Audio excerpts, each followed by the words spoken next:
શ્રી સ્વામિનારાયણ ભગવાનની જય. શ્રીજી મહારાજે સંતોને એક પ્રશ્ન પૂછ્યો અને હરિભક્તો પણ તે વખતે સભાની અંદર બેઠા હતા. એ ગરડા અંત્ય પ્રકરણના 8ના વચનામૃતની અંદર લખાયેલી છે. પ્રશ્ન એ છે કે ભગવાનનો ભક્ત હોય એવો કયો ઉપાય કરે જેણે કરીને પોતે સદાય સુખી રહે. પૂછનાર છે ભગવાન પૂર્ણ પુરુષોત્તમ નારાયણ, જે સુખ આપવા માટે આ લોકની અંદર પધાર્યા, અનંત જીવોનું કલ્યાણ કરવા માટે પધાર્યા. એ પોતે જ આ પ્રશ્ન પૂછે છે. ગરડા અંત્ય પ્રકરણનું 8મું વચનામૃત છે. એનો અર્થ એવો થયો કે ભગવાન સ્વામિનારાયણ તો 2 દાયકાઓ કરતાં પણ વધારે આ સત્સંગની અંદર રહ્યા હતા. એટલે ભગવાન સ્વામિનારાયણે અવારનવાર ઘણી બધી વાતો કરેલી હતી, ઘણા બધા ઉપદેશ પણ આપેલા હતા, ઉત્સવો પણ કરેલા હતા, અને છતાંય ભગવાન સ્વામિનારાયણ આ પ્રશ્ન પૂછે છે. મોટા સંતો સભાની અંદર બેઠા હતા. એ લોકોને જેવું સમજાયું એવો આ પ્રશ્નનો જવાબ આપ્યો. ભગવાનનો ભક્ત હોય એવો કયો ઉપાય કરે જેણે કરીને પોતે સદાય સુખી રહે. પહેલાં આપણે સમજવું પડે ભક્ત એટલે કોણ. સામાન્યપણે બહાર તમે આ પ્રશ્ન પૂછો તો જે વ્યક્તિને ભગવાનમાં શ્રદ્ધા હોય એને લોકો એમ કે આ ભગવાનનો ભક્ત છે. પછી ઘણા લોકો આપણને આવીને વાત કરે કે આ હનુમાનજીના પરમ ભક્ત છે, આ ગણપતિના પરમ ભક્ત છે. અમારે એક પ્રોફેસર ભણાવવા માટે આવતા, પ્રોફેસર આર.ડી. જોશી. એ જ્યારે પ્રથમ વખત અમારે ત્યાં આગળ આવ્યા ત્યારે ખબર પડી કે 26 વર્ષથી એમને ગણપતિની ઉપાસના છે. ઘરની અંદર ગણપતિની મૂર્તિ પધરાવી હતી. બાબતમાં કેટલીક વાતો આપણા મંદિરમાં આવીને એમણે કરેલી હતી. કોઈ નિયમિતપણે અંબાજી જતા હોય તો કે આ વ્યક્તિ માતાજીના ભક્ત છે. માતાજીના ભક્ત હોય અથવા હનુમાનજીના ભક્ત હોય, ગણપતિના ભક્ત હોય, ભગવાન શ્રી રામ કે ભગવાન શ્રી કૃષ્ણના ભક્ત હોય, એ બધા ભક્તો આપણે કહીએ છીએ. તો શા માટે આપણે કહીએ છીએ? કારણ કે એમના નામનો જાપ કરતા હોય, એમના નામની માળા કરતા હોય, એ જે સ્થાનની અંદર મૂર્તિઓ પધરાવી હોય એ સ્થાનની અંદર પોતે યાત્રા કરવા માટે જતા હોય, અથવા એમના જે ચરિત્રો છે એ ચરિત્રોના જે ગ્રંથ હોય એ ગ્રંથ કાં તો વાંચન કરતા હોય અથવા તો કોઈ પારાયણ કરતું હોય તે સાંભળતા હોય. એટલે આપણે એમ કહીએ કે આ આમના ભક્ત છે. ગઈકાલે જ એક સભામાં અમે ગયા હતા રાયસણની અંદર, તો તે વખતે એક હરિભક્તે બીજાનો પરિચય કરાવ્યો કે આ હનુમાનજીના પરમ ભક્ત છે. તે બધું સારું છે અને સાચું પણ છે, પણ ભગવાન સ્વામિનારાયણ પોતે ભક્તની એક વ્યાખ્યા આપણને સમજાવે છે. એક વિલક્ષણ વ્યાખ્યા છે, એક વિશિષ્ટ વ્યાખ્યા છે, એક જુદી વ્યાખ્યા છે. ભગવાન સ્વામિનારાયણે વચનામૃત વડતાલ પ્રકરણનું 19મું એ વચનામૃતમાં પોતે એવું કહે છે કે આ જીવને જ્યારે ભરતખંડ વિશે મનુષ્ય દેહ આવે છે ત્યારે ભગવાનના અવતાર કે ભગવાનના સાધુ એ જરૂર પૃથ્વી ઉપર વિચરતા હોય છે. એની જ્યારે ઓળખાણ થાય છે ત્યારે એ જીવ ભગવાનનો ભક્ત થાય છે. પૂર્ણ પુરુષોત્તમ નારાયણ પોતે પધાર્યા લોકની અંદર. કેટલાક લોકોએ ઓળખ્યા, કેટલાક લોકોએ ન ઓળખ્યા. તો શ્રીજી મહારાજ એવી વાત કરે છે જેને ઓળખાણ પડી એ ભગવાનનો ભક્ત કહેવાય. ભગવાન સ્વામિનારાયણ અંતર્ધાન થયા. ભગવાન સ્વામિનારાયણે પોતે વચન આપ્યું કે ગુણાતીત સત્પુરુષ દ્વારા આ પૃથ્વી ઉપર પોતે હંમેશા એ બિરાજિત રહેશે. એ આપણને મળે, આપણને આ વાત સમજાય અને આપણને ઓળખાણ પડે તો આપણે પણ ભક્ત કહેવાઈએ. પછી એમને રાજી કરવાની વાતો આગળ આવે છે. એટલે શ્રીજી મહારાજ એમના વખતની અંદર મહારાજને લોકો મળેલા હતા, એટલે એમના અનુસંધાનની અંદર શ્રીજી મહારાજ આ વાત કરે છે અને વાત પૂછે છે. અને મહારાજે કઈ વાત કરી? મહારાજ એવું કોઈ ભગવાનનો ભક્ત હોય એ કયો ઉપાય કરે જેને કરીને પોતે સદાય સુખી રહી શકે? મોટા મોટા સંતો હતા, એ સંતોએ સૌને જેવું સમજાવ્યું એ પ્રમાણે પોતે એ જવાબનો, એ પ્રશ્નનો જવાબ પોતે આપ્યો. પછી શ્રીજી મહારાજે વાત કરી, એ વચનામૃતની અંદર સદાય સુખી રહેવા માટેના મહારાજ બધા ઉપાયો બતાવે છે. પહેલાં પહેલો એ ઉપાય એ બતાવ્યો કે સ્વધર્મ અને વૈરાગ્ય એણે કરીને પોતે ઇન્દ્રિયોને વશ કરી રાખી હોય, આ પહેલો ઉપાય. પછી બીજી વાત કરી, જેને ભગવાનના ભક્ત સાથે અતિશય પ્રીતિને આત્મબુદ્ધિ હોય. પછી ત્રીજો ઉપાય, જેને ભગવાનના ભક્ત સાથે અતિશય મિત્રભાવ હોય. પછી ચોથો ઉપાય, ભગવાનના ભક્તના સંગે જ પોતે રાજી રહે. પછી પાંચમો ઉપાય, ભગવાનના ભક્ત થકી કોઈ દિવસ ઉદાસ થાય નહીં. છઠ્ઠો ઉપાય, કોઈ દિવસ વિમુખનો પોતે સંગ ન કરે. એવી જે વ્યક્તિ હોય તે સદાય પોતે સુખી રહે છે.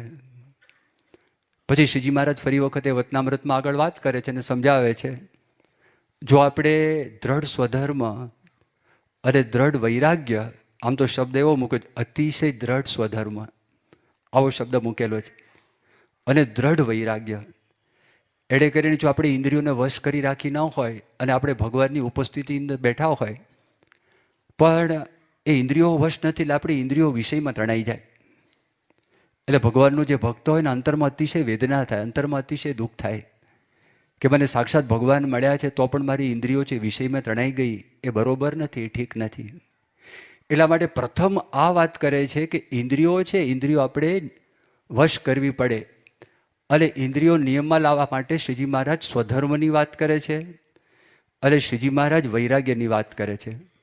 સ્વધર્મ, આ બધા ગ્રહસ્થ છો અને અમને પ્રમુખ સ્વામી મહારાજે દીક્ષા આપેલી છે, તો તમારા બધા ધર્મ કયા છે? દારૂ, માટી, ચોરી, અવેરી, એ જે બધી વાતો છે જીવનની અંદરથી આપણે કાઢી નાખવાની. એ વાત જો આપણા જીવનમાં પાકી હોય અને અહિંસા, સત્ય, બ્રહ્મચર્ય, દયા, એનો માર્ગ આપણે જો અપનાવીએ તો આ ધર્મનો માર્ગ છે અને એને કરીને આપણી ઇન્દ્રિયો છે વશ થાય છે. અમે સંતો છે, સંતો માટે પંચ વર્તમાન છે, નિષ્કામ, નિર્લોભ, નિસ્વાદ, નિસ્નેહ અને નિર્માન. આ સંતો માટેના 5 વર્તમાન છે, એ ભગવાન સ્વામિનારાયણે આપેલા છે. આનું નામ કહેવાય સ્વધર્મ. વૈરાગ્યની વાત આવી તો વૈરાગ્યનો અર્થ શું થાય કે આ સંસાર છે ને ઊંટના બેસણા જેવો છે. આ સંસારની અંદર અપ ડાઉન, ક્યારેક અપ થાય, ક્યારેક ડાઉન થાય, એ સંસારની અંદર આપણને આવ્યા કરે. જ્યાં ત્યાં જેવું તેવું જેમ તેમ આપણને ચલાવી લેતા આવડે. દાખલા તરીકે તમે ગોંડલ સમયાની અંદર ગયા હો, સારંગપુર સમયમાં આ વાત કરી, ઉત્સવ મોટો થવાનો છે, ગળદી પણ ઘણી બધી હશે, જાહેરાત પણ કરવામાં આવશે આગામી રવિવારના દિવસે કે બધા હરિભક્તોને એન્ટ્રી એ કયા સમયે પ્રાપ્ત થશે. કોક નજીકમાં બેઠા હશે, કોક દૂર બેઠા હશે, તમારામાંથી કોક થોડાક મોટી ઉંમરવાળા હશે. તમારે ઘણી બધી પૂર્વ તૈયારી કરીને જવું પડે ને. પૂર્વ તૈયારી શું? હવે વારે વારે જો લઘુ કરવા માટે જવાનું થતું હોય તો એને મનમાં નક્કી કરી જ રાખવું પડે કે ભાઈ લઘુ કરીને આવું ને પછી પાણી ક્યારે પીવું. અને પાણી બરોબર પીધું હોય અને પછી તમારે બાથરૂમ જવાનું થાય, તમે ક્યાં આગળ બાથરૂમ જવા માટે જાઓ? આટલી બધી ગળદીની અંદર તમારી જગા હોય, જગા પણ જતી રહે. તો એ વિચાર આવે છે ને. તો આ 2 પ્રકારના વૈરાગની વાત કરી. એક બૃહદ વૈરાગ્ય છે, મોટો વૈરાગ, અને એક સામાન્ય વૈરાગ. તો આ સામાન્ય વૈરાગ્ય કરીને પણ આપણી ઇન્દ્રિયો થોડીક એ સંયમમાં આવે, થોડીક નિયમનની અંદર પણ આવે. ત્યાં તમે જાઓ, કદાચ સમય લાંબો પણ થઈ જાય, બધાને ફૂડ પેકેટ તો આપવામાં આવશે, પણ તમારું વાહન તમે શોધવા માટે જાઓ, તમારા બૈરા છોકરા સાથે તમે ગયા હો, તમે સ્થાન નક્કી કરી રાખ્યું હોય કે આ સ્થાન અંદર મળવાનું છે, તમે વાહન ગોતો, વાહનમાં બેસો, ત્યાં તમે ફૂડ પેકેટની અંદર જે કંઈ આપ્યું તમે જમો, પછી ત્યાં પાણી પણ પીવો, અહીંયા રાત્રે આવવાનું મોડું પણ થાય, થોડાક ઉજાગરા પણ થાય. તમારા ઘરની અંદર પણ આવું બને કે ક્યારેક ગરમ પાણી છે ખૂટી જાય, એવો પ્રસંગ બને તો શું કરવું? થોડી ધીરજ રાખવી. ખાવાની અંદર પણ ક્યારેક મોડું થાય, ક્યારેક ખાટું થાય, ક્યારેક તીખું થાય, ક્યારેક તમારી ઈચ્છા પ્રમાણે ન પણ બને. આવા બધા પ્રસંગો બનવાના દરેક સ્થાનની અંદર બને જ છે. અને એ પ્રસંગ બને તો તે વખતે આપણું મન છે, મન શાંત રહે. તો શ્રીજી મહારાજ એ વાત કરે છે કે ધીરે ધીરે આપણી ઇન્દ્રિયો છે કંટ્રોલની અંદર આવે. હવે ઇન્દ્રિયોની વાત કરી, તમે જો સંયમમાં ન હોય તો દુઃખ આપે કે ના આપે? ઘણી બધી છે ઇન્દ્રિયો, 10 છે, તો 3નો વિચાર કરો. આંખ, બીજું છે કાન, અને ત્રીજી વાત આવે છે જીભ. તો મોટા ભાગનું આપણે જે ગ્રહણ કરીએ છીએ ને, આ 3 દ્વારા ગ્રહણ કરીએ છીએ. 5 જ્ઞાનેન્દ્રિયો છે અને 5 કર્મેન્દ્રિયો છે. તો 5 જે જ્ઞાનેન્દ્રિયો છે જેના દ્વારા આ બધું આપણે ગ્રહણ કરીએ છીએ, એમાં આંખ છે, લગભગ 80% આપણને જે સમજ છે, જ્ઞાન છે, આંખ દ્વારા આપણને પ્રાપ્ત થાય છે. સંયમની વાત કરી, સંયમની કઈ વાત કરી? સ્ત્રી પુરુષ મર્યાદાની વાત આવી. એ સ્ત્રી પુરુષ મર્યાદામાં આપણે જેટલા જાગ્રત રહીએ ને એટલી આંખ છે ને વશ થાય. નહીતર આપણે ભગવાનના ધામની અંદર બેઠા હોય અને ભગવત સભાની અંદર પણ બેઠા હોય, અને તે વખતે આપણી આંખ ઉપર જો સંયમ ના હોય, તો શ્રીજી મહારાજે વચનામૃતની અંદર વાત કરેલી છે કે ગમે તેટલું સંતાડવા માટે પ્રયત્ન કરે, મધ્યનું 33મું વચનામૃત, પણ અમારા જાણ્યામાં આવ્યા વગર રહે જ નહીં. ત્યારે અમને એ હરિભક્ત પર અતિશય કુરાજીપો થઈ જાય છે, અમારું મુખ પણ શામળું થઈ જાય છે, અને અમારા મનમાં એમ થાય છે આ સત્સંગને મૂકીને અમે જતા રહીએ. આ બધા શબ્દો શ્રીજી મહારાજે વાપરેલા છે. તો એ સંયમની વાત કરી. આંખે કરીને આપણે જોવાના તો છીએ જ, આંખ કાંઈ બંધ કરીને રસ્તામાં ચાલવાના છીએ નહીં, પણ ધીરે ધીરે આપણે જો કેળવીએ અને પ્રયત્ન કરીએ તો જુદી પ્રકારની તાકાત ખરેખર આપણા અંતરની અંદર ઉત્પન્ન થાય છે. દેવબંદરમાં એક પ્રસંગ બની ગયો. ગુણાતાન સ્વામીએ એ પ્રસંગનો ઉલ્લેખ કરેલો છે. એક ભાઈ હતા, તો ત્યાં આગળ બધા પોર્ચુગીઝ લોકોનું રાજ હતું, જેને ગુજરાતીમાં આપણે ફિરંગી કહીએ. હવે એમને ત્યાં સાહેબને ત્યાં મિસ્ત્રી હશે, સુતાર, તો એને કામ કરવા માટે બોલાવેલા. ફર્નિચરનું કામ હતું. આ કંઈક હોશિયાર હશે, તે પોતે બધું કામકાજ કરતા હતા. પણ ફિરંગી, એની ચામડી ઉજળી અને એમના પત્ની છે રૂપાળા હશે, એટલે આ કામ કરતાં કરતાં એની સામું જુએ. એટલે સાહેબે આ જોયું, એટલે સાહેબે કીધું, ઘણા વખતથી ગુજરાતમાં રહેતા હશે, એટલે પછી હિન્દી ગુજરાતી બધું મિક્સ આવ્યું. સાહેબ કે મત જોના, મત હિન્દીનો શબ્દ આવ્યો, જોના મત જોના, જોવું નહીં, બધું મિક્સ આવ્યું. એટલે એ પાછો કામ કરવા લાગી ગયો. પણ જો ઇન્દ્રિયો ઉપર સંયમ નહોતો, એટલે થોડીક વાર થઈને ફરી વખત પાછું જોયું. એટલે કીધું, એક દફે બોલા મત જોના, તો ફરી વખત પાછી નજર ફેરવી, પણ પાછું રહેવાય નહીં. અંતરનો જે વેગ કહેવાય ને, પ્રવાહ, સુનામી આવે, સુનામી, એના જેવો પ્રવાહ. ત્રીજી વખત જોયું કે હવે તું જોઈશ ને આંખ ફોડી નાખીશ. સાહેબને પછી તો મોટા વ્યક્તિ કહેવાય, એનું રાજ હતું, અને ચોથી વખત દ્રષ્ટિ ગઈ, એની આંખ ફોડી નાખી. આ જો, એટલા માટે વાત કરી શ્રીજી મહારાજે, કોઈ દિવસ સુખ ના આવે, અને એ આપણે નિયમમાં એને રાખવી જ પડે. અને અત્યારે તમે જોવા માટે જાઓ તો ઘણી બધી વસ્તુઓ એવી છે કે સેજે સેજે માણસને જોવાઈ જાય, વૃત્તિ પાછી વાળી લેવાની. ભગવાનનું નામ બોલવું, નામ બોલીને ત્યાંથી આપણે ખસી જઈએ, એટલે ધીરે ધીરે કરતાં આ આંખ છે એના ઉપર આપણને સંયમ છે પ્રાપ્ત થાય. બીજી વાત આવે છે કાન. તો કાને કરીને પણ આપણે કેટલીક બધી વાતો સાંભળીએ છીએ જે આપણે અનુભવેલી ના હોય, પણ કોકે આપણને કહી હોય, અને એ વાત આપણને તર્કબદ્ધ રીતે વ્યક્તિ મૂકે તો આપણા અંતરની અંદર એ વાત મનાય, અને એ વાત મનાય એને કરીને સત્સંગનું સુખ આપણને આવે નહીં. આ સત્સંગની અંદર સુખ લેવા માટે કેટલીક શરતો છે, અને એ શરતની અંદર એવી વાત આવે છે કે ભગવાન એ દિવ્ય છે, ભગવાન નિર્દોષ છે, સત્પુરુષ નિર્દોષ છે, સત્પુરુષ દિવ્ય છે, એને વિશે તો મનુષ્ય ભાવ કલ્પવો જ નહીં. પણ ભગવાનના જે ભક્તો હોય એને વિશે પણ મનુષ્યભાવ કલ્પો જ નહીં, એ બ્રહ્મની મૂર્તિઓ છે. આવી એક વાત શ્રીજી મહારાજે વતનામૃતમાં આપણને સમજાવેલી છે. આ શરત છે, પૂર્વ શરત, કે જેને કરીને આપણને સુખનો અનુભવ થાય. પણ જો કાનના કાચા હોય અને કાચી વ્યક્તિ આપણને વાત કરે ને કદાચ કોઈ પ્રસંગ બન્યો પણ હોય પણ તમે જોયો ના હોય, પણ એ વ્યક્તિ તમને એમ કહે છે, એટલે એ વ્યક્તિને મનમાં રાખી અને તમે પ્રસંગનો જો સ્વીકાર કરો અને માન્ય રાખો તો સંભાવના છે કે તમારા સત્સંગનું સુખ જતું રહે. તમે ભલે સત્સંગની અંદર આવતા હો તો પણ તમને સુખ ના આવે. વસ્તા ખાચર કેવા હતા, એનું બહુ ક્લાસિક દ્રષ્ટાંત છે. એ સામાન્ય દ્રષ્ટાંત નથી. આ પ્રસંગ બને છે સંવત 1880-81 સાલનો આ પ્રસંગ છે. અને તમે ઈસવીસન ગણો તો 1824 સાલ છે. ભગવાન સ્વામિનારાયણ ધામમાં 1830 સાલમાં ભગવાન સ્વામિનારાયણ ધામમાં ગયા. આ 5-6 વર્ષ પહેલાંનો જ પ્રસંગ છે. અને ભગવાન સ્વામિનારાયણ પોતે આ સત્સંગની અંદર આવ્યા સંવત 1856 અંદર. એટલે જ્યારે ભગવાન સ્વામિનારાયણ આ સત્સંગની અંદર આવ્યા તે વખતે શરૂઆતમાં મહારાજ કાર્યાણી ગયેલા અને વસ્તા ખાચરને મળેલા હતા. વસ્તા ખાચરને ભગવાન સ્વામિનારાયણ થકી ઘણી બધી દિવ્યતાનો અનુભવ થયેલો, ઘણા બધા સુખનો અનુભવ પણ થયેલો. અને શ્રીજી મહારાજના બધા ગુણો પણ એમને જોયેલા હતા. અને એ જોઈને જ એમને ત્યાં આગળ દિવાળી અન્નકૂટના મોટા મોટા ઉત્સવો કરેલા. ઘણા બધા સંતો હરિભક્તોને ત્યાં આગળ બોલાવેલા, ઘણા બધા પૈસાનો ખર્ચ પણ કરેલો હતો. હવે એ વ્યક્તિ ગઢડાની અંદર ભગવાન સ્વામિનારાયણના દર્શન કરવા માટે આ સંવત 1880-81ની વાત છે ત્યાં ગયા. અને શ્રીજી મહારાજ એકદમ ભાવમાં આવી ગયા, પ્રેમમાં આવી ગયા. ઘણા બધા વખત પછી ભક્તને જોયા હોય, ભગવાનને સંત દયાળુ છે એનો આપણને નિષ્કારણ પ્રેમ પ્રાપ્ત થાય છે.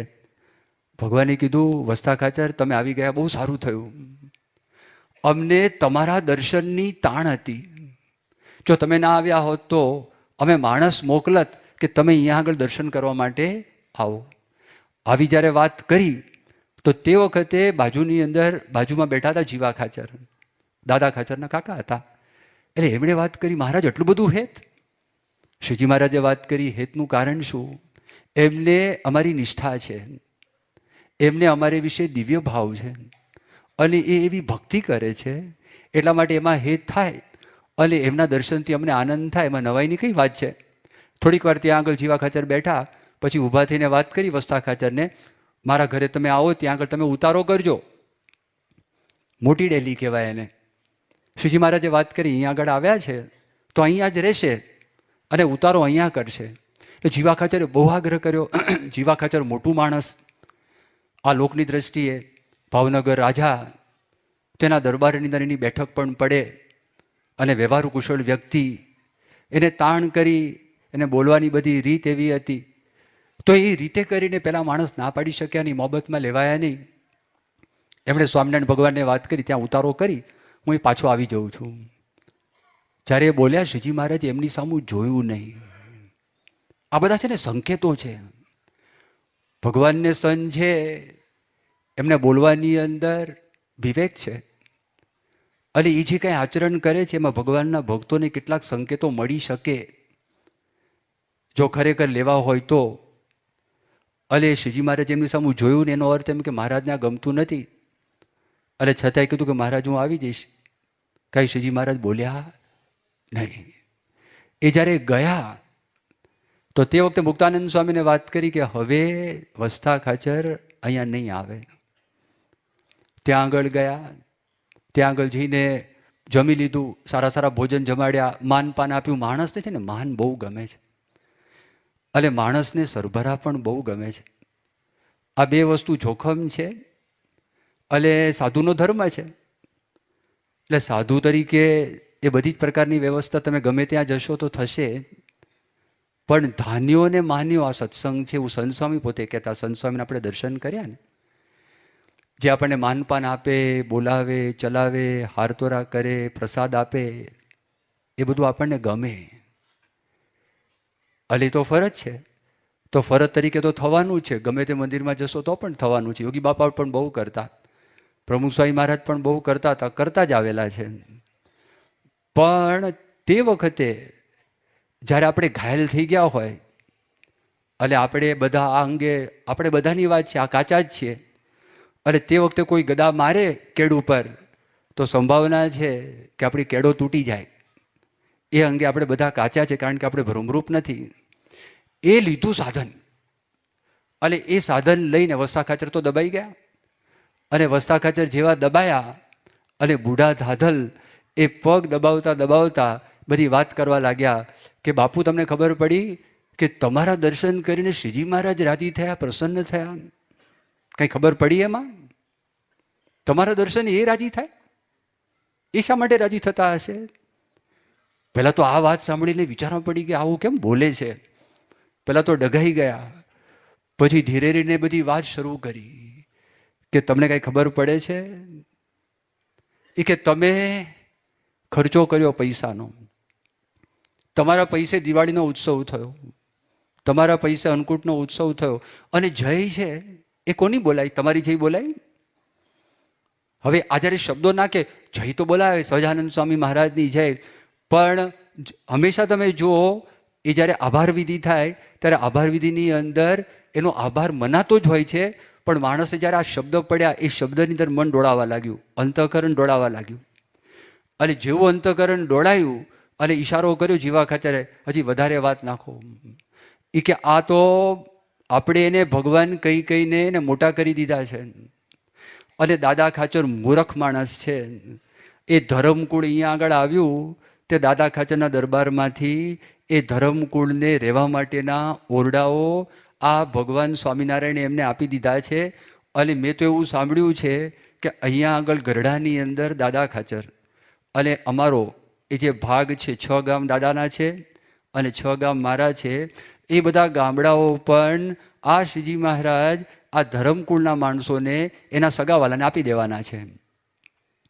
અને આ પૂરબીયો બ્રાહ્મણ આવ્યો છે, કામણ ટુમણ કરે છે, અને કામણ ટુમણ કરીને વગર ધીંગાણે, વગર લડાઈએ, વગર મારામારીએ આપણા બધા જ કાઠીઓના રાજ્ય છે ને પડાવી લેશે. હવે ગળામાં તમે શીરો ઉતારો ને બધું ઉતરી ગયું. અને પછી એક પાર્ષદ શ્રીજી મહારાજે મોકલ્યા અને મોકલીને વાત કરીને બોલાવો અહીંયા આગળ. અને ત્યાં આગળ ગયા એટલે પછી જીવા ખાચરે મેણું માર્યું, જાઓ જાઓ, હજી તમારે લાભ લેવો હોય અને તમારો દરબાર ખોવો હોય અને તમારી જે રિયાસત છે એ ખોવી હોય, જાઓ. એ ત્યાં ગયા, જો મગજ દોડાવવા લાગ્યું. આ શબ્દ વિધિ, આ કાનની વાત આવી, એને આપણે મજબૂત બનાવવો પડે ને. એવો મજબૂત બનાવવો પડે. ભગવાન સ્વામિનારાયણ પોતે વચનામૃતમાં વાત કરે છે કે આપણે ગમે તેનો સંગ થાય, તરે તરેના શાસ્ત્ર વાંચવામાં આવે, મોડિફાઈ કરો, ગમે તે લેખ વાંચવામાં આવે, ગમે તે મેગેઝિન વાંચવામાં આવે. ત્રીજી વાત કરી, પોતાનું મન કુતર્ક કરાવે તો પણ આપણને ફેરફાર ન થાય. એનું નામ જ્ઞાન થયું કહેવાય, એનું નામ સમજણ થઈ કહેવાય. આ વાત ભગવાન સ્વામિનારાયણ વચનામૃતની અંદર આપણને કરે છે, વચનામૃતમાં સમજાવે છે. એ દ્રઢતા વસ્તા ખાચરે કરેલી નહોતી.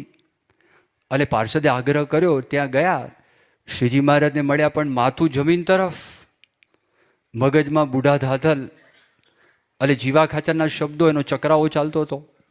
મન ચકરાવે ચડ્યું. શ્રીજી મહારાજે કીધું, બાપુ તમે અહીંયા આગળ આવ્યા છો, સારું થયું, પણ તમે તમારી ઘોડી લઈને આવ્યા છો કે એમને આવ્યા છો? મહારાજ, એક દિવસ રાત રહેવું, હવે એમાં ક્યાં ઉતારો ફેરફાર કરો. અને વિચાર થયો, જો એ ત્યાં આગળ બોલેલા કે તમે અહીંયા આગળ રહો છો ને, એ પણ શ્રીજી મહારાજને ગમતું નથી. અને શ્રીજી મહારાજ પાછું અધૂરામાં બોલ્યા. શ્રીજી મહારાજે કીધું, ભલે તમે ત્યાં આગળ જાઓ, પણ ત્યાંના શબ્દોની અંદર તમે લેવાતા નહીં. આ જેવું બોલ્યા, પાકી વાત થઈ ગઈ. આ જીવા બાપુ મોટું માણસ, વ્યવહારિક માણસ, અને સાચું કહેતા હશે, આ શું હશે, કેમ હશે? પાછો વિચાર થયો કે મને આ દિવ્યતાનો અનુભવ થયો, એ શું? એટલે મગજ દોડાવવા લાગ્યું. ત્યાં ગયા. બીજે દિવસે એ વસ્તા બાપુ શ્રીજી મહારાજના દર્શન કરવા માટે આવ્યા નહીં. અને જેવા નીકળ્યા, મુક્તાનંદ સ્વામીને કહી દીધું કે નહીં આવે. એને જીવને ઘાયલ કરી નાખ્યો. આ થઈ ગયું. મહારાજને બહુ ઉદાસી આવી ગઈ. આ લોકની અંદર કોઈને સંપત્તિ મળે અને આ લોકમાં કોઈની સંપત્તિ જાય, એને કરીને ભગવાન કે સંતને હરખશોક થતો નથી. પણ તમારો દુઃખ દેખીને દુઃખી થાય, એમને વલોપાત થાય, માળા કરે, ધૂન કરે, પણ ભગવાન સ્વામિનારાયણે પોતે વાત કરી વતનામૃત મધ્યનું 46મું, કે જેને એકાંતિક ધર્મમાંથી એ પાછો પડે છે એના માટે એ જ મૃત્યુ છે. અને થોડા કાળ જીવવું અને એને નુકસાન થશે, એના જીવનું બગડશે, એના માટે મોટું દુઃખ છે. શ્રીજી મહારાજથી રેવાયુની સવારના પોરમાં ભગુજીને વાત કરી, મુક્તાનંદ સ્વામીને વાત કરી, દાદા ખાચરને વાત કરી કે આપણે સૂર્ય ઉગે એ પહેલાં અહીંથી કાર્યાણી આપણે પહોંચી જઈએ, બીજા કોઈને વાત તમે જણાવતા નહીં, અને આપણે સત્સંગમાં તેમને પડવા દેવા નથી. એટલે ત્યાં આગળ જેવા પહોંચ્યા કાર્યાણી ગામની અંદર, પહેલાં તો સવારના નાહી ધોઈને તૈયાર થઈ ગયા હતા. ગોખલાની અંદર ભક્તિ માતા ધર્મદેવ અને પોતાનું સ્વરૂપ, એનું જે છાપ આપેલી હતી એની પૂજા પોતે ગોખલાની અંદર રોજ આ વસ્તા ખાચર કરતા હતા. અને ત્યાં આગળ હવે આની પૂજા કરું કે ન કરું વિચાર ચાલતા હતા. અને વિચારની અંદર થયું કે આ આવ્યા છે અમને બધા કાઠીઓને ભરમાવવા માટે આવ્યા છે કે આ છે શું? આ ભક્તિની ઝાડ બિછાવી છે લોકોને, ભોળા લોકોને ભરમાવવા માટે. એ મનમાં જેવા વિચાર ચાલતા હતા અને તરત શ્રીજી મહારાજનો પ્રવેશ થયો. અને મહારાજનો જેવો પ્રવેશ થયો શ્રીજી મહારાજ બોલ્યા કે આ ભક્તિની ઝાડ બિછાવી છે બાપુ, એ ભોળા લોકોને ભરમાવવા માટે નથી, પણ એનું આત્યંતિક કલ્યાણ કરવા માટે છે. એકદમ વિચારવા પડી ગયા શ્રીજી મહારાજ ક્યાંથી આવી ગયા. મુક્તાનંદ સ્વામી, દાદા ખાચર આ બધા ભેગા હતા, ભગુજી બધા ભેગા હતા, બે સંતો પણ ભેગા હતા. અને એકદમ વિચારવા પડી ગયા. આટલું બોલીને શ્રીજી મહારાજ બહાર આવી ગયા. બહાર એક ઢોલિયો હતો, ઢોલિયા ઉપર શ્રીજી મહારાજ બેસી ગયા અને પેલા ધીરે ધીરે કરતા અંદર આવ્યા, પણ આંખે સામું જોવાય નહીં. પછી શ્રીજી મહારાજે વાત કરી કે તમારા મનમાં એમ ચાલે છે કે તમને લોકોને ભોળવીને તમારી બધી જે રિયાસત છે એ અમારે પચાવી પાડવી. કે બાપુ ઘણા બધા વર્ષો પહેલાં, 8 વર્ષ પહેલાં મેં ધરમપુર ગયેલા હતા અને તે વખતે ત્યાંના રાજમાતા કુશળ બા એ 500 ગામનું રજવાડું અમને ભેટ આપતા હતા. અને તમારી આ રિયાસતમાં તમારી પાસે 2 ગામ છે, જીવા બાપુ પાસે 6 ગામ છે. એ 500 ગામનો અમે ત્યાગ કરીને અહીંયા આગળ આવ્યા આ નાના રજવાડા માટે. અમે વન વિચરણ કરવા માટે ગયા, મોટા મોટા રાજ અમને પ્રાપ્ત થતા હતા, એના માટે અમે આવ્યા નથી. બધું વિસ્મરણ થઈ ગયું, ભૂલી ગયા. તમને જે દિવ્ય સુખનો અનુભવ થયો, આનંદનો અનુભવ થયો એનું વિસ્મરણ થઈ ગયું. અને એકદમ પસ્તાવો થયો, મહારાજ માફ કરજો, હું તો ત્યાં આગળના શબ્દોની અંદર હું ફસાઈ ગયો, લેવાઈ ગયો. મારા પર તમે દયા કરો, મારા પર તમે કૃપા કરો, મારા પર તમે દ્રષ્ટિ કરો. જિંદગીની અંદર તમારા સ્વરૂપની જે નિષ્ઠા છે એમાં ફેરફાર ન થાય. એટલા માટે આ નિષ્કુળાનંદ સ્વામી જે ડાંગરવાની અંદર જતન બા હતા અને એમણે જે વાત કરી એ વાત નિષ્કુળાનંદ સ્વામી ભક્ત ચિંતામણામાં લખી કે મહાબળવંત માયા તમારી, બીજી કોઈ માયા નથી. ભગવાનના સ્વરૂપમાં આપણને ફેરફાર થાય એ માયા છે. પ્રમુખ સ્વામી મહારાજના સ્વરૂપની અંદર મનુષ્ય ભાવ આવે એ જ માયા છે. એ માયાને તર્યો ન કહેવાય. 4થું વતનામૃત, લોયાનું વતનામૃત, આ માયાની એક નવી વ્યાખ્યા જે મેં તમને આગળ ભક્તની વ્યાખ્યા કીધી, શ્રીજી મહારાજે વતનામૃતમાં એક નવી વ્યાખ્યા આપણને આપી છે કે ભગવાનના સ્વરૂપમાં આપણને કુતર્ક થાય માયાને તર્યો કહેવાય નહીં. આ ભગવાને દયા કરી. દાદા ખાચર નવાઈ લાગી. દાદા ખાચર કે વસ્તાલ તું લેવાઈ ગયો આમાં? સોમલા ખાચર ખોટા? કેટલા બુદ્ધિશાળી છે. દાહા ખાચર ખોટા અને આ બધા માણસો ખોટા, અને તું આ બુઢા ધાદલમાં, અરે બુઢો ધાદલ સ્વામિનારાયણ ભગવાન પાસે રહીને 100 મણ પ્રસાદી ખાઈ ગયો છે. એ તો ધરમકુળ ભેગું આવ્યું ને શ્રીજી મહારાજ ધરમકુળમાં જ્યારે જમવા માટે જાય ત્યાં બહેનો હોય. હવે બુઢા દાદલને ભેગા લઈ ન જાય એટલે બુઢા દાદલને એમ થયું મને સાથે જમવા માટે કેમ લઈ જતા નથી. એને અભાવ આવ્યો એટલે ત્યાં જઈને જીવા ખાચરની પાસે રહ્યા અને જીવા ખાચરનું માંડખંડન થયું એટલે એને પણ અભાવ છે. તું આમાં લેવાઈ ગયો? દાદા ખાચર બોલવા લાગ્યા. શ્રીજી મહારાજે કીધું શાંત રહો બધા, હવે એમનું અંતર સાફ થઈ ગયું છે, આપણે ભગવાનને પ્રાર્થના કરીએ, કોઈ દિવસ ફેરફાર થાય નહીં. આ કાન રૂપી જે ઇન્દ્રિય છે, પેલા મેં તમને 80%ની વાત કરી, 15% અહીંથી જાય છે, બાકીના 5-1% જીભ દ્વારા છે, બોલવામાં અને ખાવામાં. આ 3 વસ્તુ છે. હવે એના સંયમની વાત કરે છે. એટલે આ સમજણ ભગવાનના શબ્દો, કથા વાર્તાના શબ્દો, વાંચનના શબ્દો આપણે વારંવાર કરી ઘરે જઈ અંતરદ્રષ્ટિ કરીને એવા પાકા કરવાના. જડબે સલાક, વજ્રની પૃથ્વી અને વજ્રની ખીલી કોઈની તાકાત નથી હલાવી શકે. ગમે તે આવે તોય શું. ગોપાળાનંદ સ્વામી પાસે આવ્યા અને વાત કરી કે આ શ્રીજી મહારાજ ભગવાન નથી. ગોપાળાનંદ સ્વામી જા અહીંથી, ભલે તે મને સત્સંગ કરાવ્યો, પણ આ ભગવાન છે નહીં, સર્વોપરી ભગવાન છે ને પૂર્ણ પુરુષોત્તમ નારાયણ, જા એમ કરીને મોઢામાં સીધી વાત કરી દીધી. આ અતિ અગત્યની વાત છે, આ કલ્યાણનું સાધન છે ભાઈ, આ જીવનદોરી છે. અરે જીવનદોરીમાં આગું પાછું થાય તો તકલીફ થઈ જાય. એટલે આ વાતની જે દ્રઢતા છે, તો એ વાતની દ્રઢતા આપણે સત્સંગ કરતાં કરતાં કરવાની. શ્રીજી મહારાજે દયા કરી, મહારાજ પાછા ગરડા આવ્યા અને મહારાજે કીધું આ વાત દબાવી દેજો. સવારના પૂરમાં ગોતા ગોતી ગઈ, ભગવાન ગયા ક્યાં? ઓલા મૂળજી બ્રહ્મચારી અક્ષરોડીમાં જાય ત્યાં મહારાજ નહીં, બહાર આવે ત્યાં મહારાજ નહીં, આંટા માર્યા જ કરે, અંદર બાર, ભગવાન છે ક્યાં? અને એ ભગવાનનો પડછાયો, ભગવાન વગર રહી શકે નહીં, એ ગાડા થઈ જાય. અને શ્રીજી મહારાજ કે પહેલાં કે બાપુ કે હવે તો અહીંયા આવ્યા છો કાયરણીમાં, તમે જમીને જાઓ. કે જમા એવું નથી, ત્યાં સવારના પોરમાં અમે પહોંચીએ નહીં તો લોકો શોધવા માંડશે, બહાર નીકળશે, માટે જવું પડશે ગઢડા. ત્યાં પાછા ગયા અને ત્યાં આગળ જઈ અને પહોંચી ગયા વહેલા. અને પછી બધા પૂછવા લાગ્યા, શું થયું હતું, ક્યાં હતું? શ્રીજી મહારાજે કીધું આ વાત કોઈને કરતા નહીં, એમને મનુષ્ય ભાવ આવ્યો છે, એ વાત કરતા નહીં, આ વાત તમે અહીંયા ને અહીંયા દાબી દેજો. એ શ્રીજી મહારાજે એમને વાત કરી, પણ જો કહેવાનું શું, આ વાત આવી. ત્રીજી વાત કઈ છે, આ જીભ હાલું હાડકું નથી, પણ બોલે એવું કોઈના હાડકા તોડી નાખે, 32 તોડી નાખે. ખબર નહીં, ભગવાને એવું આપ્યું છે સાધન. એટલે આપણા પર તો દયા છે. આપણો સ્વભાવ તો મહાવિચિત્ર છે, આપણો સ્વભાવ તો અકોણો છે. જેટલું કંઈ સારું હશે ભગવાનને સંતની કૃપાથી, એમના આશીર્વાદથી છે. બાકી આ જીભ છે, જ્યારે ન બોલવાનું ત્યાં બોલે, જ્યાં ન બોલવાનું ત્યાં બોલે, જેવી રીતે આવું રીતે બોલવું ના જોઈએ ત્યાં બોલે. એનો સ્વભાવ જ છે, પ્રકૃતિ જ છે. કેટલા મોટા દ્રષ્ટાંત બની ગયા છે કે નહીં? દ્રૌપદી અને સીતા. ભગવાન સ્વામિનારાયણ વચનામૃતમાં વખાણ કરે છે કે બાયોમાં પુરુષની અંદર અર્જુન અને ભગવાન શ્રી રામના ભગવાન સ્વામિનારાયણે વખાણ કર્યા. સ્ત્રીઓની અંદર કીધી દ્રૌપદી અને સીતા, એના જેવી કોઈ સ્ત્રીઓ નહીં. આ બંને જીભે કરીને પ્રશ્ન થયો. દ્રૌપદી બોલ્યા અંધ ના તો અંધ. એટલે બોલવામાં શું તકલીફ હતી, ના બોલ્યા હતો પણ રેવાય નહીં ને. પહેલાં તો મશ્કરી કરીને પહેલાં તો હસ્યા, જરૂર કામ બધા ખીખી હસી હસવા લાગ્યા. એટલે અમુક વખતે હસવાનું ના હોય, કે દરેક વખતે હસવાનું ના હોય, તે પહેલાં તો હસી પડ્યા. એટલે અવાજ તો આવે જ.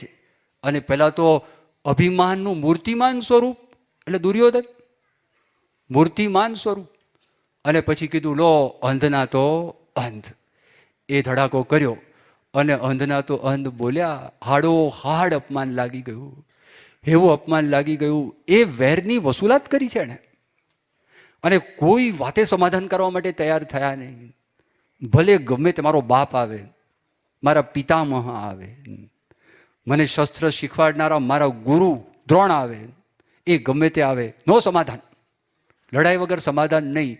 100 જેટલી પણ જગા હું નહીં આપું ને નહીં જ આપું. કૃષ્ણ ભગવાન કે તો એના ઘરે હું નહીં માનું. વેરની વસૂલાત, અભિમાન. જો એ માયામાં લેવાઈ ગયા. અહમ અને મમત્વ આ જ માયા છે, આજ આપણને દુઃખ આપે છે. એનો નાશ કરવા માટે ભગવાન સ્વામિનારાયણનો અવતાર પૃથ્વી ઉપર થયેલો છે.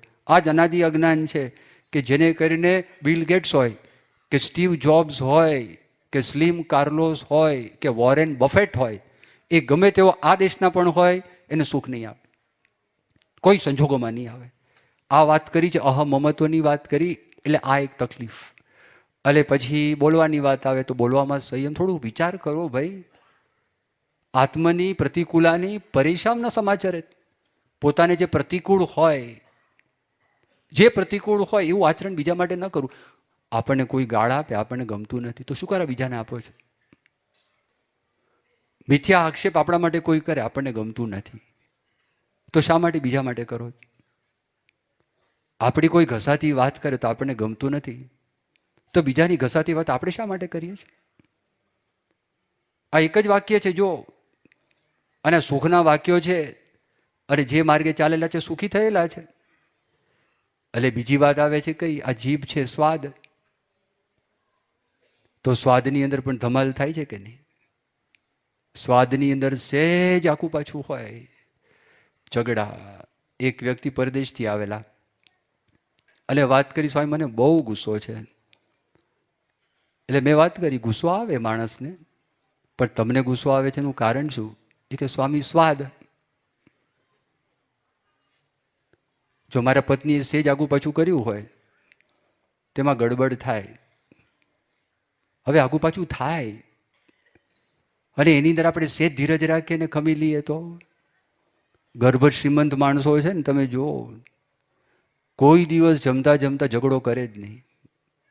ભગવાનને ધરાવીને ભાણાની અંદર જે ખાવાનું આવ્યું હોય બધું જ ખાવાનું ખાઈ લે. હું તમને આમ શ્રેષ્ઠીઓની વાત કરું છું. અમદાવાદમાં અંબાલાલ સારાભાઈ છે ને, 500 વર્ષનો એનો ઇતિહાસ છે. હવે એ વ્યક્તિ, આ બધું હું તમને જે કહું છું એ થાળીની અંદર જે કાંઈ છેવટે તો પાણી નાખીને પી જાય. અન્ન દેવતા કે તો એને લીધે આપણે જો વિચાર કરો, એને લીધે ઝઘડા થાય, એને લીધે ભગવાનની આજ્ઞાનો લોપ થાય. હોટલમાં ખાવા માટે જાય, ઘરમાં ખાવાનું સ્વાદિષ્ટ બનતું નથી એટલે ખાવા માટે જાય છે. પણ કેવા વિચારથી માણસ બનાવે છે. ભગવાન સ્વામિનારાયણ પ્રથમના 18ના વતનામૃતમાં આ વાત કરે છે, સમજાવે છે કે આહાર શુદ્ધો સત્વ શુદ્ધિ, સત્વ શુદ્ધો ધ્રુવાનું સ્મૃતિ. આહારની શુદ્ધિ હોય તો અંતઃકરણની શુદ્ધિ થાય, અને અંતઃકરણની સ્મૃતિ થાય તો ભગવાનની અખંડ સ્મૃતિ રહે, અને અખંડ સ્મૃતિ રહે તો શાંતિ રહે. સદાય સુખ્યા રહેવાનો આ પ્રથમ ઉપાય, એના પર આપણે આ વાત કરી. મહારાજ સ્વામીને પ્રાર્થના કરી આપણા પર દયા કરે અને ઇન્દ્રિયો સ્વધર્મને વૈરાગ્યથી આપણે વશ કરી શકીએ. શ્રી સ્વામિનારાયણ ભગવાનની જય.